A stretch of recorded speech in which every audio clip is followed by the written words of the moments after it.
of man days, apart from individual inconvenience, health and even lives are lost because of the foodborne diseases.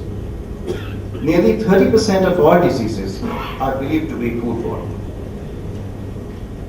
Even in developed country like US, $51 billion per annum has been assessed to be the loss because of the foodborne diseases, which, if you take into account the lost quality of life, it is assessed to be $77 billion per annum. Now, the loss in our country has not been assessed in such precise terms, but it may not be very different from there, because even though our per capita productivity or income may not be that high, but then if you take into account absolute numbers, the product may still be somewhere near that.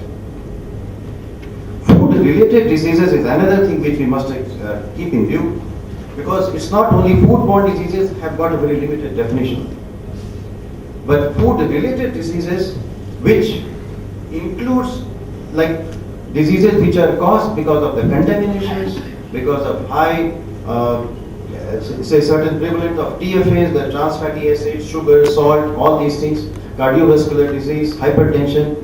Many of these diseases are also linked somewhere, may not be entirely, but to a great extent they are linked to food. Then changing food habits and living styles in our country.